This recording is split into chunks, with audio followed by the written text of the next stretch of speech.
All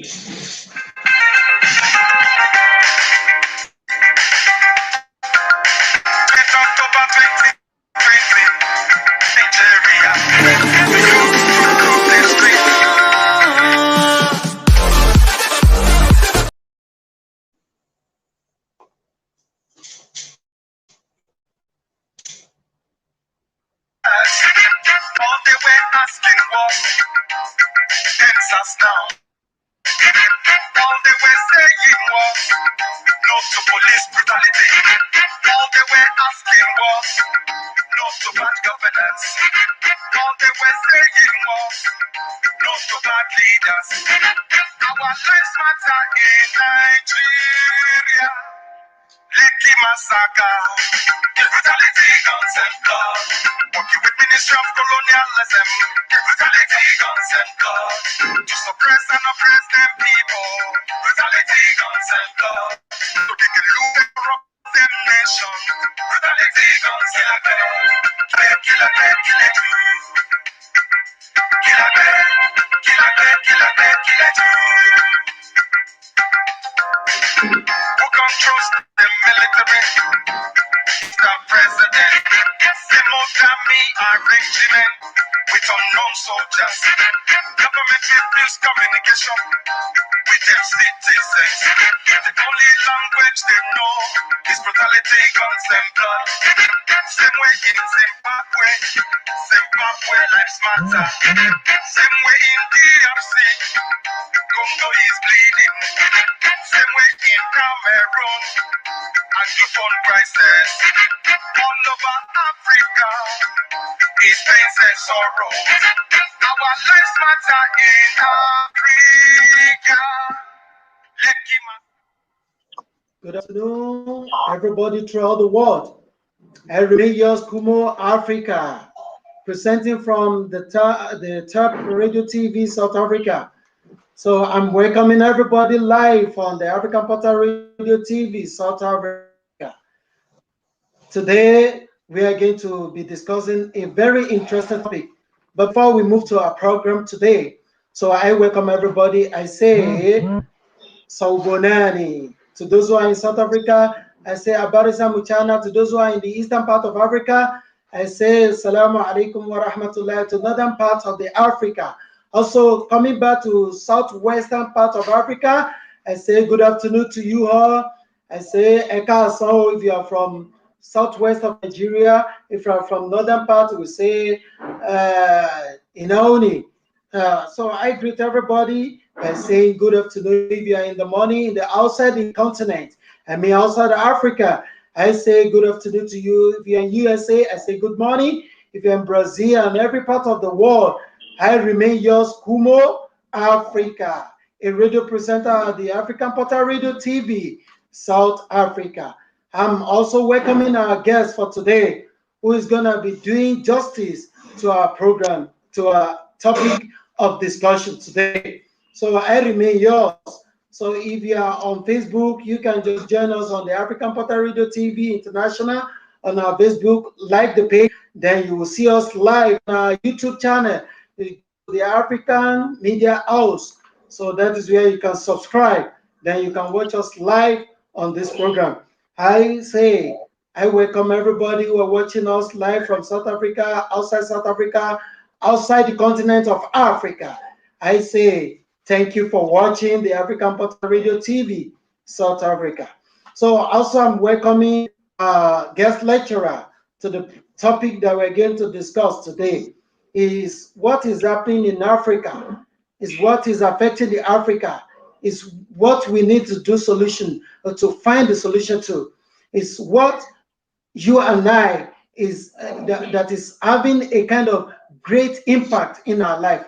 The topic that I want to discuss today, the topic we want to engage our guest speaker on today is about the issue of security in Africa that is bothering every country in Africa. We can say if you go to west part of the Africa, it affects. If you come to southern part of Africa, it affects. If you come to the eastern part of Africa and northern part, we see that this issue we want to talk about today affects every part of Africa. So if you are having a problem, then we must look for the way out of the problem. We can't just be watching. We can't just be talking about the issue without giving a practical aspect of it. How do we solve the problem? How do we engage the experts in solving the problem? Now, the topic for today that we are engaging our lecturer, our guest speaker for today is insurgency in Africa. That is the topic we want to discuss today: insurgency in Africa and the way forward. As we all know that in Africa, in any part of Africa, there is unrest. In any part of Africa, we have unrest now. So, issue of insurgency is a paramount discussion in every part of the Africa. So it means it needs to be addressed. That is why I'm bringing no other person to to do the justice to this topic we are discussing today. Then our doctor is our researcher, is our able and prolific author in person of Dr. Maruf Orewole. So as time goes on, it will help us to talk more about it. And I don't want to talk about the issue by myself. I don't want to give details about the guest speaker.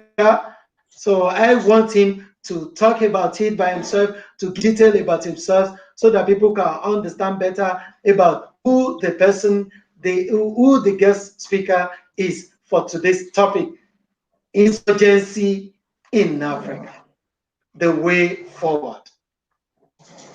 I'm using this Yeah, media to welcome our guest speaker for today in person of Dr. Maruf Orewole. Good afternoon, my doctor.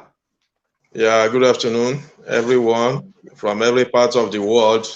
I come in peace and I offer the greeting of peace to every one of us.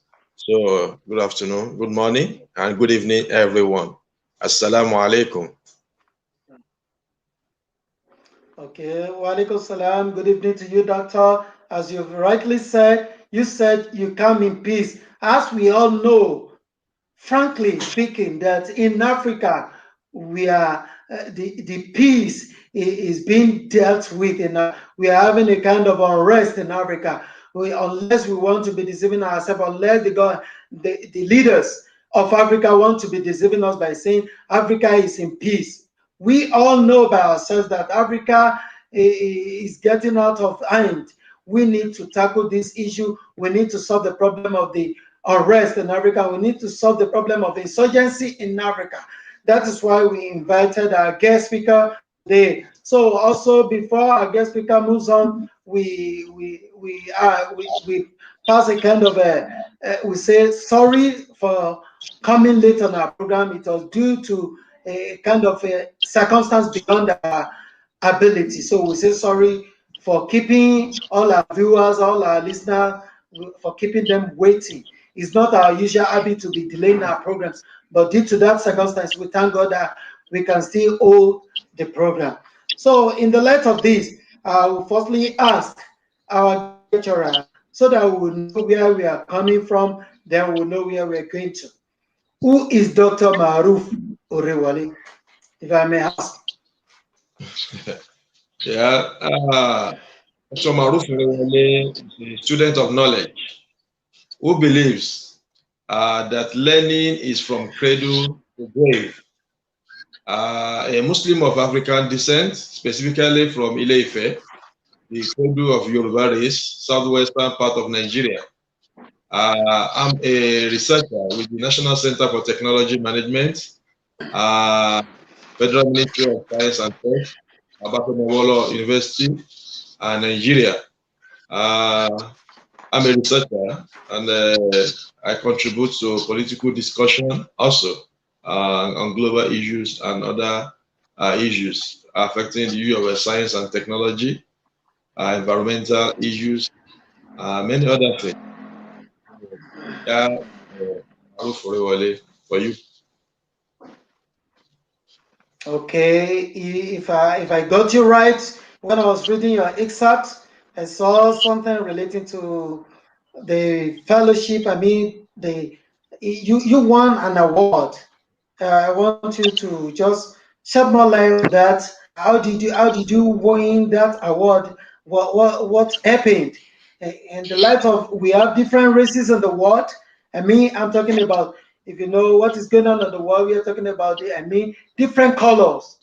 How come you won the World Academic of Science Postdoctoral Fellowship for Advanced Study Award in 2007? What took you to get to that stardom? Well, naturally, we should understand that knowledge is not about the issue of color. So the issue of race doesn't have to do with, I mean, the issue of knowledge hasn't anything to do with race. God bless every race with knowledge, with understanding. When we are able to read and write, you have many opportunities. So the fellowship I want to study in India uh, is a competitive fellowship that is open to all the citizens of the world, especially even from the developing countries. So they want academics in those countries to also collaborate with other parts of the world so that we can make the world a better place. We can understand ourselves. So, and I actually learned so many things while in India, Asia. So, because we have to understand that we are a single humanity. We all come from Adam, and Adam is from the soil. So we are diversified because God wants us to understand one another and learn from one another. So the issue of racial segregation that is going on around the world is uncalled for. We better drop it so that we can move forward. So I was able to the fellowship, and I went and I saw and I conquered. Thank you. Thank you very much. You went, you saw, and you conquered. That was so great to have you in our midst and to have you on our program for today as one of the great scientists and the great researcher from the African descent. I also welcome you. So if you should go by my way of asking questions, to the way I used to post my question to our guests. So I will rather say, will you tell me more, or will you tell our viewers and our listeners about your educational background, how you are being brought up, and the likes? I grew up in Nigeria, specifically in Ile-Ife. Attended primary school, secondary school, university in Ife. And when I was growing up, the community, we took education very serious. That's why we see the cooperation among the students and the teachers there. It was very strong. We respect our teachers, and we learn a lot from them. And they were also dedicated to their work. And that's how we were able to learn so much. And we live in a very simple environment of less technology. We live simple life. The atmosphere was peaceful. The environment was serene and was captivating. And there was a very high level of security. So when you send someone on errand, when we were growing up, you don't have the fear that maybe you could be kidnapped or she could be raped or anything. So people were easygoing, and the issue of greed for material things was very little, unlike today when things have actually changed. So the growing up was very superb. It was a very good environment. Thank you.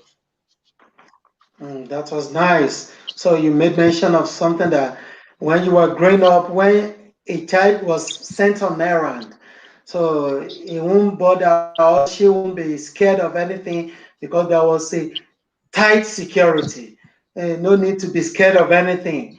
Even going around, it was so easier to do then. No need to scared of anybody or be scared of you will be kidnapped or whatever. So, but when we see things now, That is why we need to know what went wrong in Africa. So that is why we now come to this question that before we go, we say insurgency. Insurgency. Before we can go deeper into the topic, can you please explain what is meant as a researcher when you are being asked that what is meant by insurgency? What does that ring?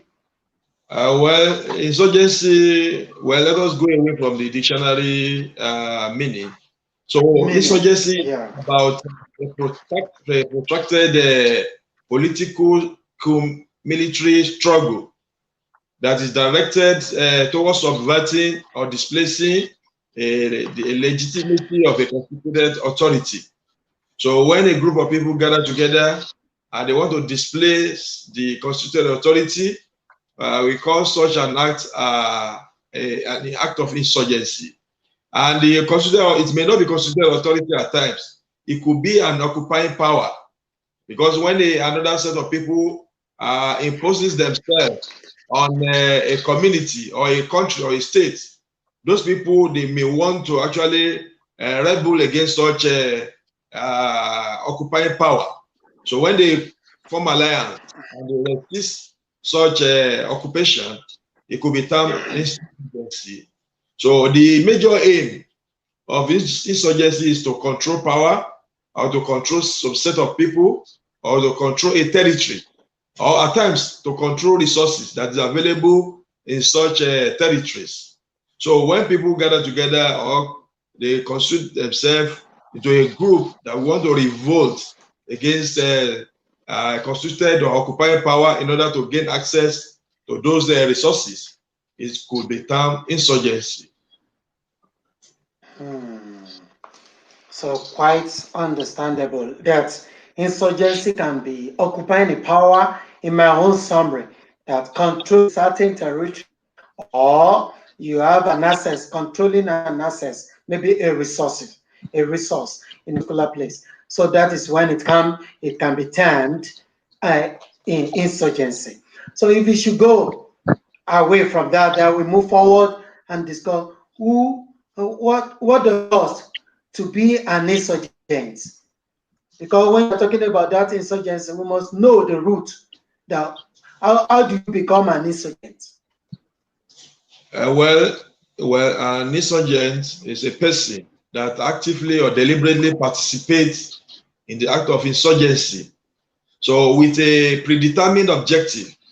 It might be that such a person want to participate in sharing the resources that is available or that is perceived that is under the control of some set of people, and he wants to displace them in order to have the control. So if you participate in such an effort to achieve that objective, you become an insurgent. Or if you want to participate in order to control a people, maybe a tribe or a section of the society, you want to participate to control them for political reasons or for any other reasons, you could be called an insurgent, because those people who are holding the authority, they will not want to leave it on the platter of gold. You can't get it on the platter of gold. You might have to struggle for it. So when you participate in such a struggle to achieve that objective, then you become an insurgent. Participating in controlling a territory, resources or power or whatever, that's when that person becomes an insurgent. So if you should look at what is happening in Africa, let me try to be specific. When you see what is happening in southern Cameroon, that is closer to Nigeria, you see what is happening in Nigeria as a case study, you see what is happening in DRC Congo, you see what is happening in Egypt, you see what is happening in Libya, you see what is happening in all those parts of African countries where there are a lot of crisis, insecurity, rising in insurgents. What do you think what have you just thought of being the cause of all these rising of the insurgents in Africa? Well, if I may answer your question, we may need to actually explain that Africa is a continent that is blessed with vast human and natural resources. And it has been exploited for long under a system of distrust and a system that promotes inferiority complex. So the colonialists, they left a divided Africa. So with people who have more the desire for selfish, who have selfish desires more than people who are selfless in nature. So the colonialists, they rule by dividing the community. So when you divide people into smaller groups, splinter groups, they become easier to control because you manipulate them. But if you leave them to be united, then it's like you are digging your own grave. They didn't want that to happen. So they try to set Africa against one another, all the African countries against one another. And they try to maintain that even up to today by neo-colonization. So there are many factors that have led to the various insurgencies we see in different parts of Africa, from the east to west, from north to south. We see Africa is subsumed in a conglomerate of crises here and there. So there are basic reasons. So that is part of the outcome of the colonization that we suffered. One that is very apparent today is bad governance and corruption. You see, when you have bad governance, people will naturally want to reject bad governance because it is a natural endowment that everybody wants the good things of life. They want to live a healthy life. They want to live a life that is full of meaning. But if there is an action of an head of state or the political elite that they are trying to make their citizens to suffer unnecessarily in abundance, the people have the tendency to want to revolt against such authority. So another thing is corruption. Corruption takes different dimensions, especially when the resources that is meant for all is being siphoned and being enjoyed by a clique of people, a small group of people. So the majority want to ask questions, and those people who are the culprits in this case, they don't want people to ask questions. So they want people to just be looking, and people are not ready to look away. They want to ask questions. So in the course of asking questions, there could be the issue of upheaval and insurgency in the country. Another key point that causes insurgency is illiteracy, and we have religious bigotry and incivility. These three things, they are intertwined. When illiteracy is promoted, people don't know what is right from what is wrong. And when they want to react, they react more angrily because they believe that they are being kept in the dark for a sinister reason. So the religious bigotry is a form of illiteracy. When you follow a religion, you must know that the teachings of your religion, you must learn it very well. Many people are half-baked about what they profess. Because of that, there are a lot of misinterpretations of the laws or the tenets of the religion. So this one may foster the issue of insurgency in some cases that are actually not legitimate. The incivility is another form of another byproduct of illiteracy. So people in civilized society, they want to live according to standards and the laws that is governing the society, especially the law that is in consonance with the law of God, which is based on love and what you call it, altruism. If these are absent in the society, it is likely to cause insurgency, because when you love one another, when you promote peace, there's no cause for an attack, or there's no cause for insurgency, because you love for others what you love for yourself. The third one is poverty. You see, poverty is a very deadly issue. When people are poor, they care about nothing rather than how to feed. So, and if they are not given food to eat, so there's the natural brutality in man we want to manifest, and they may want to attack. It's like a Yoruba proverb that says that if you pursue a goat to a dead end, definitely is going to turn against you and attack you. So when you allow poverty to thrive in a society, so the consequence is about this issue of insurgency, because we have cases where people beg to feed because of poverty. So if somebody, for a reason known to him, should now ask the person to take some amount of money and to commit an atrocity or to attack another community or to create a chaos in the society, the person will be willing to do it for a cup of food or for a bowl of food or a cup of drink.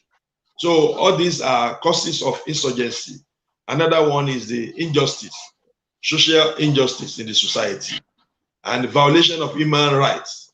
If this persists in a community, so it is likely to lead to insurgency, because a time will come when the people will reach their elastic limits and they are going to break. And when they break, they are going to break other things. They will not want to go down on alone. They want to bring people who they perceive is responsible for their predicament. So, and when you violate human rights of other people, so definitely you are pushing them to the limits, and that should not happen. So it's one of the causes of insurgency in Africa. So there are many countries today that they push the issue of human rights violation to the extreme. So many rights are violated, and when you ask questions, you are even dealt with. So the people there, they don't trust the government, they don't trust their judicial system, they don't trust the political elite. So they have distrust in the whole system. Because of that, they have the tendency to want to revolt. So this is one of the things. And you see many countries that have that are suffering poverty. They also have that tendency to create some level of insurgency around. So another cause is the issue of ethnic marginalization. As I said in the earlier part of this talk, that we are all from a single parent, and our parent is from dust. So if we are all from single parents, why not accommodate one another? So some people, they want to marginalize others. And the ethnic group that feels marginalized, they may want to resort to some form of a way out of that marginalization. And this may be a serious cause of insurgency, revolting against the authority that is perceived to be marginalizing them. So these are some of the factors that brings insurgency in Africa. Another one is the issue of drug addiction and the attendant crimes.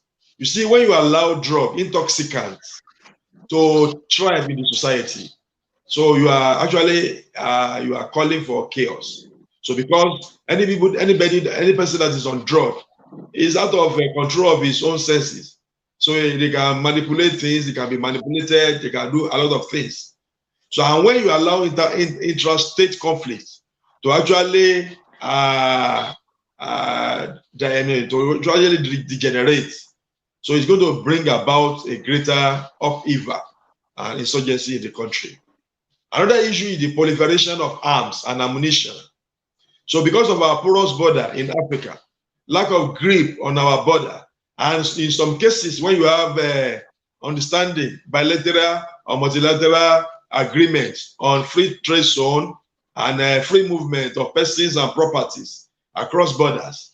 So this allows the issue of transfer, the movement of arms and ammunition, and they proliferate. And when this happens, when these arms and ammunition falls into the wrong hands, So there is that tendency to want to use it to actually demand for what they think is their rights. So before I finish the conclude this part, we also want to talk about natural disaster and the climate change impact. So there are some parts of Africa that are actually affected by the drought. Some are affected by flood. So all these they lead to the displacement of people, and because of that, they are in search for greener pasture. And because of doing that, there will be some form of aggression if not control, if people are not properly brought about, or the people are not actually taken care of. So there's that tendency to want to revolt, maybe against their own leadership, or even to commit aggression against the host community of where they travel to. So this is why we see this issue of insurgency and banditry around many parts of Africa. So we need to know that the issue of climate change and natural disaster is one of the causes. And finally, the diminishing resources that we have. When people perceive that the resources they have is limited, there is struggle for survival. And during the course of struggle for survival, say the game of survival of the fittest may come to play, and this may eventually lead to insurgency. So all these things I've enumerated, they are causes of insurgency we find in different parts of Africa, from east to the west, from north to southern part of Africa. Thank you. You're welcome, sir. Thank you for the great opportunity. So, as you have mentioned earlier on, related to the causes of insurgencies in Africa. So, because of our time, I will have been asking you questions on each of the causes being mentioned, related to bad governance, corruption, illiteracy, poverty, social injustice, ethnic marginalization, crime, proliferation of arms and ammunition, natural disasters, and limited resources. But our time will not allow us to do justice to all those things. But I will try to ask this question, because I will still come back to that, to the causes you mentioned when we want to solve the problem. But I would like you to just explain it. Do you think leaders in Africa, do you think the way they handle the cases of insurgency, is it all okay? Well, they are not all okay, because the leader, some of the leaders are considered to be part of the problem. So, and when you are part of the problem, even if you are trying to manage to address the problem, people will not want you to stay in the office and address the problem, because they believe you are part of the problem. If you are perceived to be a corrupt head, or the cabinet is a corrupt cabinet, and there is an insurgency, the first thing that we want to demand is that you leave the office, vacate, before you can say you want to address, because they believe that you cannot be the judge in your own case. So for you to be able to actually manage a crisis in your country, you have to be a leader that is leading by example. You have to be a listening leader, and a leader that genuinely shows love to people, that he cares about the citizens. So they want to see him that is part of them. But if you are just staying in the glass house and you think that you are secured, or you are living a hilltop and you are not close to people, definitely you won't be able to manage. So many of the leaders in these regions of Africa where we have insurgencies, many of them did not manage that very well. And you see, when we have the bad leadership in that regard, we must also know that there are the ministers or the cabinet members, they are not doing what is right. Because if they are advising correctly and they genuinely show that there is this need, that we have to be sensitive to the plight of the people, the insurgencies may not last, because the problems they are calling your attention to will be easily solved, because you see it that way, that they are seeing it. And those people who are feeling the pinches, they know where it pinches in their shoes. So if government is sensitive, they will be able to handle it better. And if they had handled it better, the insurgency will have actually fizzled out. But it is as if they are escalating every day in Africa. Okay. Okay, if I should, don't you think, according to what you have explained as, due to bad leadership, that our leaders, they are not up to the task. They are not facing the reality behind this kind of insurgency in Africa. Don't you think that, to my own assumption, I don't know if you are going to prove me right or wrong, don't you think that maybe the leaders we are talking about or their subordinates, they are having maybe like they are making money from all these crises we are talking about? Well, I would not want to say that, but you should know that there are beneficiaries of the day's benevolence.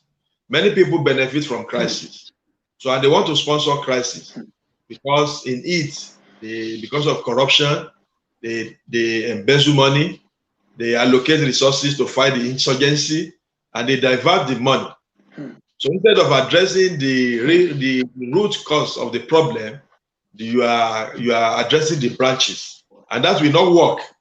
So for leadership to know that they need peace in the community and they want their people to live in security, they should not think that they should know that it's not only everything that is military. Some people is just to give them education. Some people is just to give them to make their life to be meaningful, and they will drop their arms because they know they belong to the society. So if you are living in a country that you don't feel any sense of belongingness, sense of belonging, then there is going to be problem. People want to see, they want to have the dignity, they want to be recognized as human beings and not as slaves in their home country. So when you treat people very well, definitely many of those problems will be solved. Thank you. All right, thank you very much. Also, we have an issue, issues in Africa. All those regions I mentioned earlier on that are having a kind of crisis, insurgency in their different regions. Like I mentioned, that of Nigeria, that of Sierra Leone, whereby we have set of groups. Even there are group of people, they may be in form of organization, some they are in form of maybe from ethnic side, ethnic group forming an insurgent.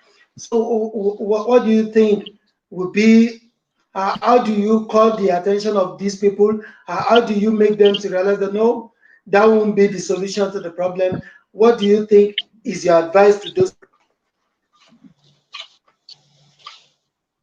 Well, before insurgency evolves, there will be some demands from the government or from the authority, whether a legitimate constituted authority or whether it is illegal occupying power. There will be some demands and there will be some agitations. So if those agitations are not met or are not addressed effectively, that is when you see insurgency. So what I would rather advise is that we don't underestimate any brewing crisis because it can boomerang, it can snowball into a bigger monster that you won't be able to control. Take, for example, the case of Boko Haram in Nigeria, the case of the one of Sierra Leone in Somalia. They started very little, but now they become a very big issue. Even stepping away from much higher from insurgency to terrorism. So that is how it can be. So it is better we nip it in the bud at the initial stage. When you think people are agitating, you have to listen to them, check the legitimacy of what their demands are, and if it is within your purview, you have to find a way around it. And if you cannot provide the solution immediately, people need to be pacified. They need to be known that they are recognized. So you must know that there are some cases, if it is the issue of the ethnic issue, you need to talk to the leadership of the ethnic, maybe minority. Let them talk to their people. Let them see the reason why they need to be patient for the issue they are demanding to be addressed. When the issue of Niger Delta crisis was in Nigeria, the government intervened. They listened to some of the demands that the youth they are jobless and the resources is in their backyard. So there are some amnesty that was given, and some people are being given scholarship, they are being empowered. And you see, it subsided to a certain extent. So the same thing, leadership in different African countries must listen to the agitation of the people, and their cases must be addressed. So if they want a lasting peace and security in the countries. So I will still bring you back to the solution. I just want to clarify something in that aspect of insurgency. Now, the other burning issue, the other worrisome issue is, we agree to the fact that being claimed by people in terrorized regions that politicians and foreign forces are involved in the sponsorship of the insurgency in Africa. Will you agree to that? Yeah, well, this is a plausible situation. I may not be able to deny it and may not be able to accept it because it is possible. Because I say some people, some politicians are very desperate for power and they can do anything to achieve that. Some people that are incumbent want to stay in power, so they can do whatever they want or they like to, if that one will sustain the authority. They may want to bring external forces to even build insurgency in order to camouflage that this is the reason that they should not leave office. They must address it, and they may continue to fuel it. I didn't say this is happening, but it is a possible thing because of the way the colonialists that have left Africa, they have left our people with greed for power, greed for resources, greed for everything. So if not for that, when you think that you cannot even govern well, and it's agitation for you to leave office, you will live honorably, unless somebody who will be able to do it better. Let him come into the place. So if you don't have any skeleton in your cupboard, so if you want to govern people and they say they don't want you to govern them, why must you impose yourself upon them? Go and let them govern themselves the way they want. So these are some of the issues. I can't say. So anybody that is desperate can bring external forces to destabilize his own country. Some politicians that they want to get to power at all costs, they may also set up insurgency in order to make it believe that so that they can get what they want. So that's my own submission, that it is plausible. Okay. So if that should be the case, when you are talking about bad governance, you made mention of the leaders that when they are being elected into power, so when you see that things are not going well, you can step down. But if you see in most of African countries nowadays, our leaders, they don't want to step down. They want to hold on to power. They don't want to leave. Even there are a lot of cases in Africa whereby the leaders, they are extending the tenure they're supposed to spend on their during their administration. What do you see to this? Staying longer on the administration so that these crises, they don't solve the problem, but they don't want to get out of the power. And with the age, what is your own view on our leaders staying more than long time? You see, anybody who want to serve people will not want to stay in power for long, because you know it is a position of responsibility and not a position of honor or position of wealth amassing. So you should know that the background of these people who are holding onto power is because of greed and corruption. If you don't have anything to be eating there, why do you want to die? So it is some African mentality that they believe that you must die in office. You need not to die.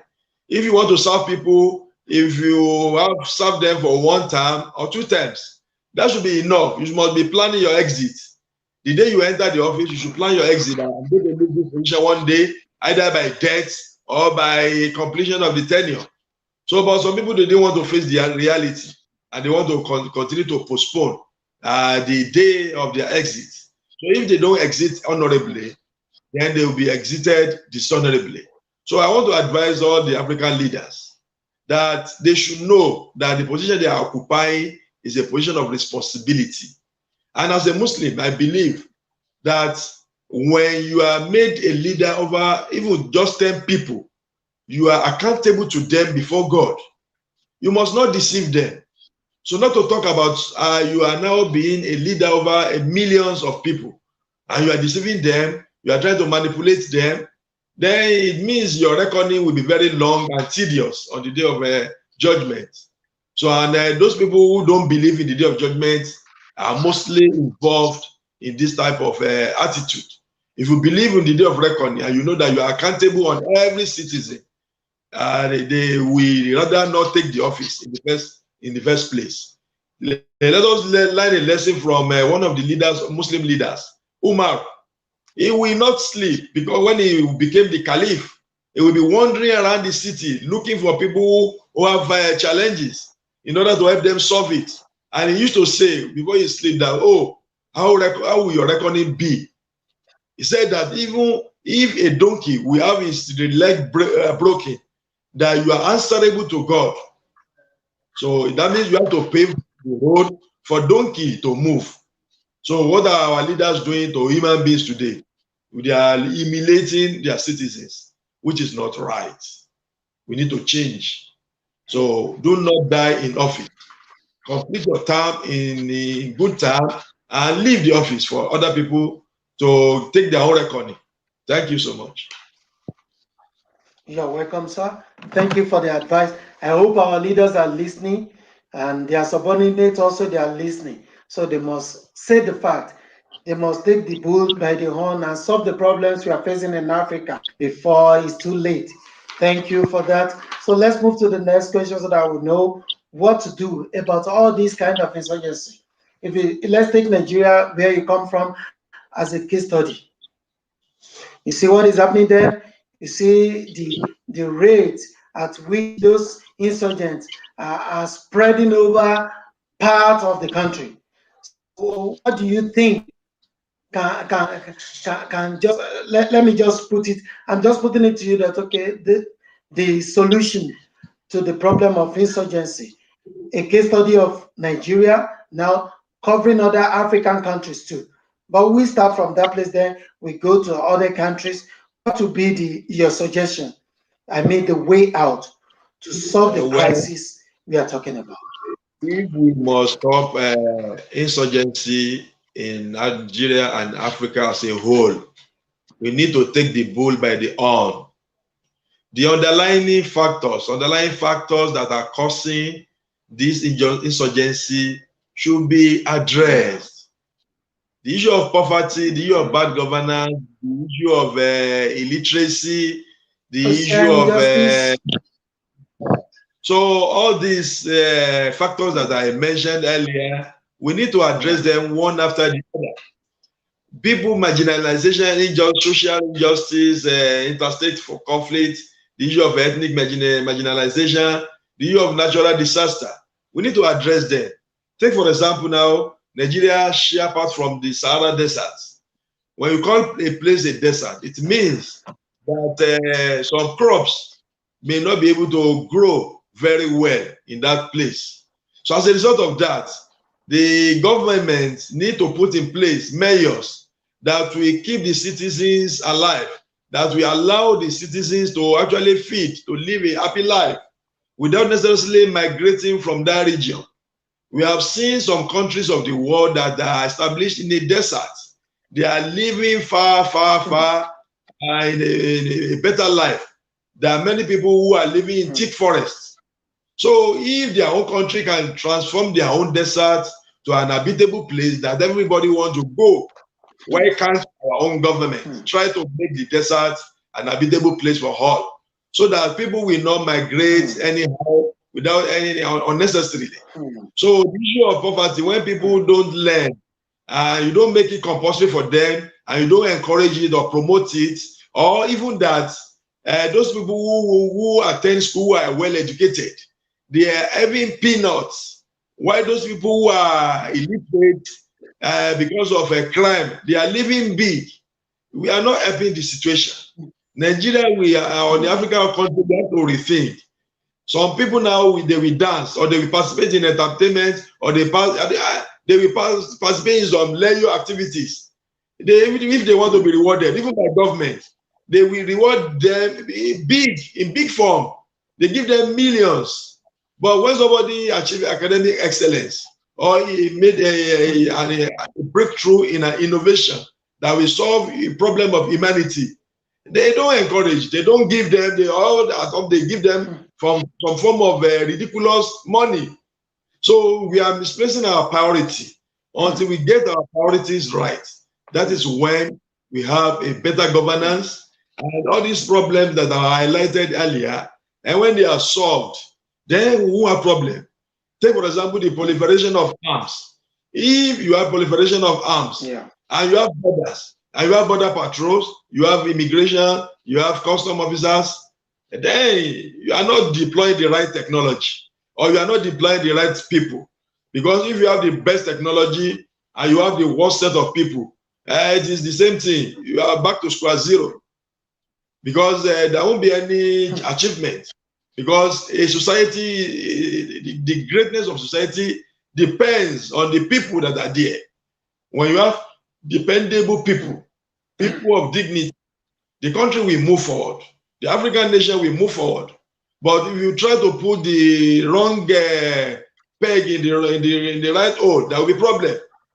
So according to one of the hadiths of the Prophet as a Muslim, he said, they asked him that when there is injustice, you should expect the Sa, the hour, the last hour. They asked him, he said, when the trust is lost, you expect the hour. They asked him, how is the trust lost? He said, when you give people who are incapable in the position of authority, you expect the last hour. We are in the last hour now because we promote people who are not competent to occupy the position of authority, the position of power, and they won't be able to deliver at the end of the day. So that is why Africa remains where we are today. In order to move forward, we have to address the underlying problems so that our political elites also must know that once they are elected to be responsible to people and to be responsible to God. So they need to be up and doing and deliver on what is expected of a great nation. People have successfully achieved that. They transform a nation, a barren nation, to a nation that becomes the beehive of activities. We can also do the same in Nigeria, in Central African Republic, in Sierra Leone, in Somalia, in Niger, in Chad, in Cameroon, in different parts of Africa. We can make Africa great again when we put the right people in the position of authority. Thank you for that, sir. So I have a question from one of our viewers who are watching us lively. He said, if you are to advise government in Africa on insurgency and insecurity, what would be your instant option to bring down the tension in the continent in order to focus on developmental issues? By Dr. Adegbi Tewali. Okay. Yeah, well, that's the question to you. Yep. Okay. Yeah, I see. So, thank you, Dr. Adegbi, from South Africa there. You see, the issue of advice, the options I want to give is number one, we need to address the issue of poverty and the issue of marginalization. They are major causes of the problem. If you are living in a multi-ethnic and multi-religious nation, the way Africa is, we have many different cultural background, different ethnic groups in Africa. We must recognize that. And when all of them are citizens of the same country, we need to address whatever agitation they are making. So if they are not well represented, we need to factor it in that for us to promote peace and development, we need to address what they are calling our attention to. And mostly, some of their the agitation are mostly genuine. Some are not genuine, but some are genuine. So because of that, we need to address it. And the issue of poverty, when everybody is living above poverty, you know, it's one of the goals of sustainable development goals. So that, and it's even the main one that United Nations even is encouraging all the government of the world to address. When we are able to address the issue of poverty of material, poverty of thoughts, poverty of everything, if we have those one, people are living well, you see, the people will not want to die. But people, the issue of injustice is being promoted because people believe that they are already dead before. So if they die in the cause of insurgency, it doesn't make difference to them. So, but those people who are living well, you see them, they are afraid of death. Poor man is never afraid of death because he believes he's already dead. So he is only looking for a second life. So, and if he dies eventually, it is no consequence to him. So I will advise all the government to focus more on good governance, to eradicate poverty, and to promote justice, social justice. Those whose rights are violated, and those who are marginalized, their issues to be addressed. So thank you, Dr. Adibite, for the question. So that's my own. Yeah, thank you. Okay, thank you, sir. So really appreciate that. With that, you have advised our leaders. So what do you have to religious leaders and community leaders and our youth? Because we can't just lead we have addressed the issue with the leaders, so we need to focus on the religious leaders too. Then our youth in the society. Okay. Yeah, we see Africa, we are very religious set of people. So we believe in God. And it is very important that we believe in God. But you see, we need to learn about the real truth about the faith that we profess. You see, our faith, what it promotes is about altruism. It's about loving for others what you love for yourself. It's about mutual trust. It's about public good. Everybody should live well. Not that everybody, some people should be living in affluence, in opulence, while some people will be living in abject poverty. Let us encourage our congregations to focus about the humanity, to focus on how to make the world a better place before we go to paradise. You see, and I want to also advise them to promote justice and to engage in promoting intolerance, because some people, they cannot tolerate the stand of other religion. No, there's no compulsion in religion. You cannot force anyone to follow your faith. So do not promote a religious intolerance. So promote tolerance, peace, resolve conflict amicably when there exists one.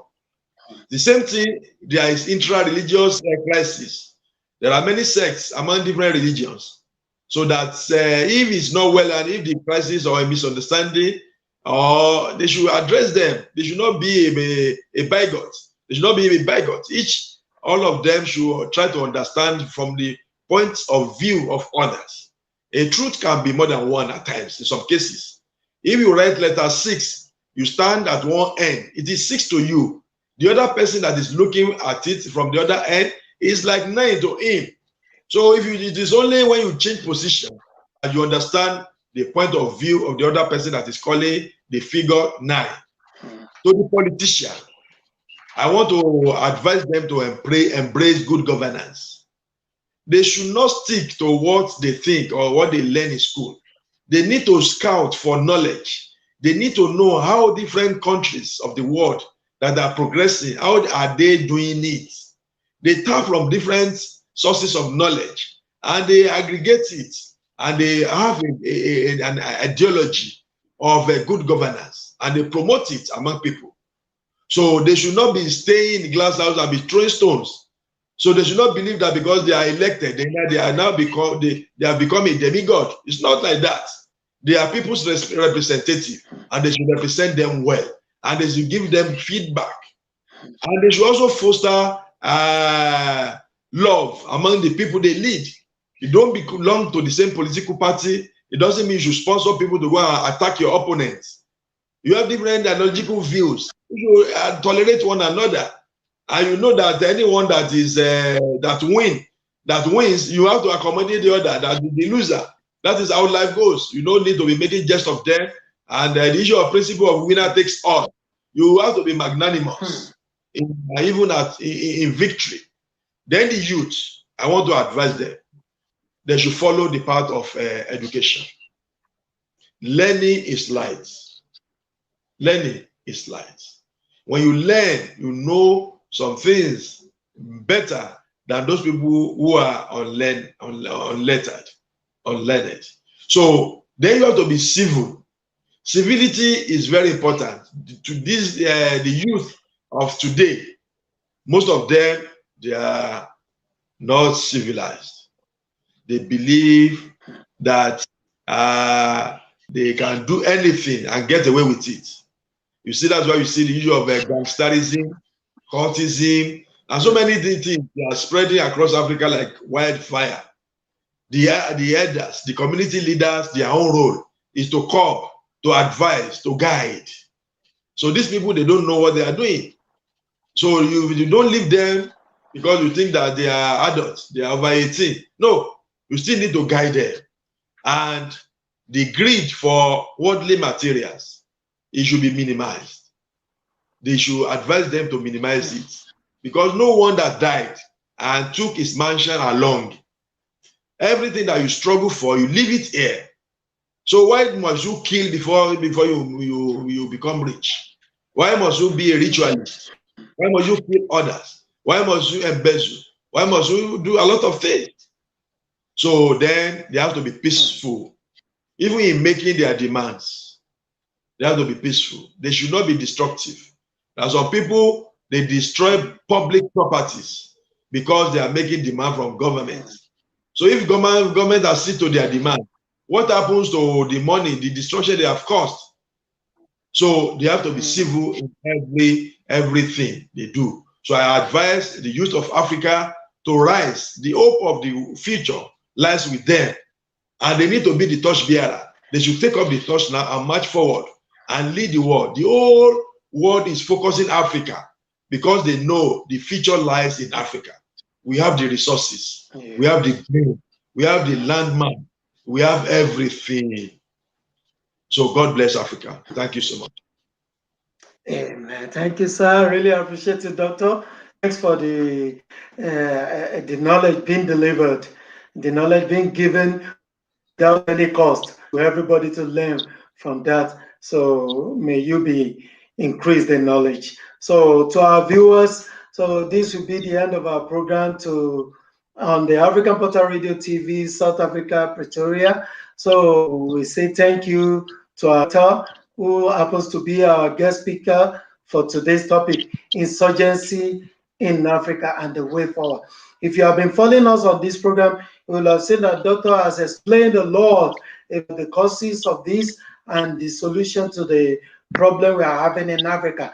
Now, it's not left to our leaders, it's left to our religious leaders, our political leaders, our community leaders, even ourselves in our society to change the narratives, to talk to our brothers and sisters, to talk to those who are who are those insurgents, to discuss with them, to call them to round table and to address the issue.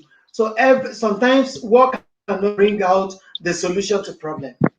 Sometimes dialogue will bring the solution to the problem.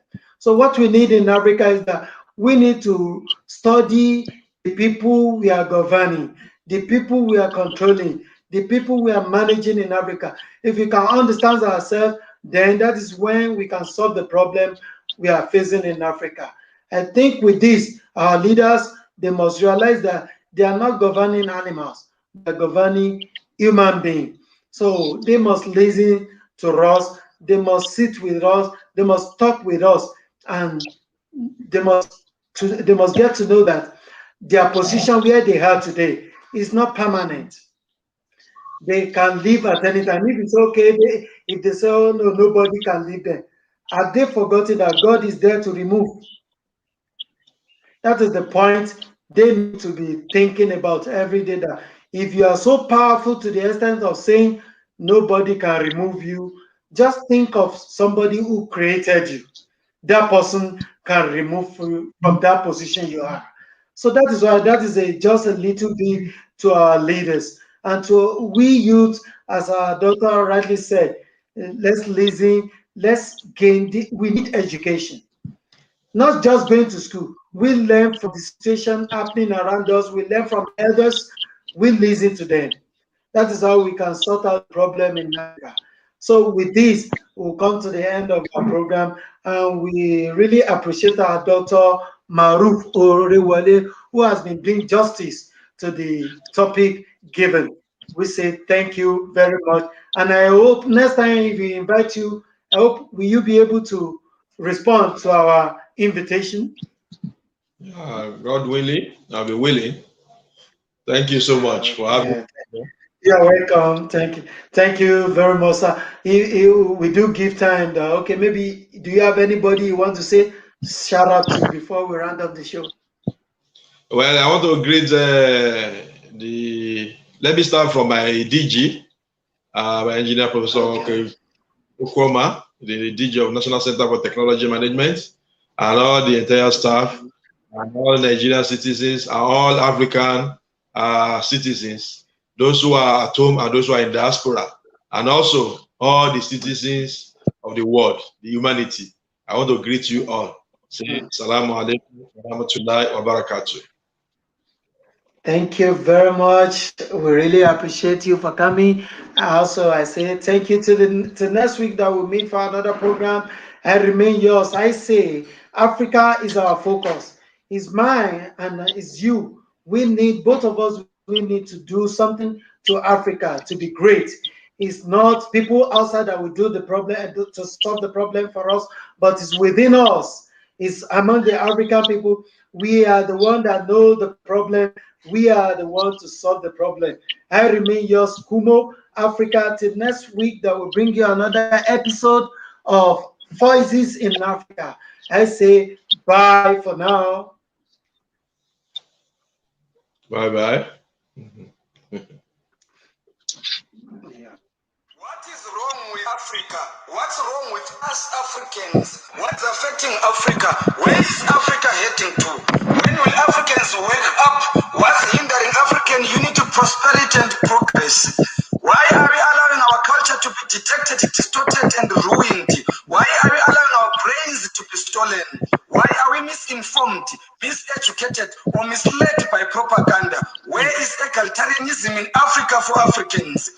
Miseducated or misled by propaganda. Where is egalitarianism in Africa for Africans? Fully on self-mental quarantine. Why have Africans remained slaves? Are we blinkered as Africans? Why are we on mental house arrest? Why are Africans self-centered? Why do Africans believe in survival of the fittest? Why do Africans believe in each man for himself and God for us all mentality? Why are Africans anti-inventory? Why do Africans undermine themselves? Why do Africans believe in begging than investing? Why does tribalism thrive better than unity in Africa? Why do Africans believe in non-African investors? Why do Africans believe that non-African investors will develop Africa? Why are non-African languages regarded as a measure of intelligence in Africa? Is Lindela a South African prison or is a quarantine center for African foreign in Africa? Self-mental quarantine is a deadly disease in Africa more than Ebola, HIV, cancer, malaria, or COVID-19. Our dress code is non-African. Our food is non-African. We have abandoned our natural hair for artificial fiber. They call it hair. We bleach our skin to resemble non-African this. We have abandoned our culture for non-African culture. We've been made to believe that our religion is witchcraft. Our history is determined somewhere by someone outside Africa. We Africans believe in corruption, fraud, in the name of connection, not hard working. We are on self-imposed house arrest. First, it was the flag following the cross. Now, churches are profit-making businesses, benefiting individuals. Jesus fed 5,000 hungry people. African pastors are fed by 1,000 of hungry people. African traditional religion was about empowering people. Was Paul Kagame wrong by banning money-spinning pastors? How many African countries have leaders who are unifiers, bakers like Paul Kagame? Why are we not transforming Africa to riches, from blood to bliss? Why are we on self-imposed house arrest, quarantined in our own mentality? How many Africans are in FIFA executive? How many African countries have hosted FIFA World Cup? How justified is the proportional representation of African teams in FIFA World Cup? Why was JJ Okocha not voted among the best footballers in the world? Why was Tite not FIFA Ballon d'Or? Team Zambia don't deserve to be an outstanding winner of FIFA Ballon d'Or. Why are South Africa's Ben McCarthy and Clinton Fortune not honored in South Africa for their Champions League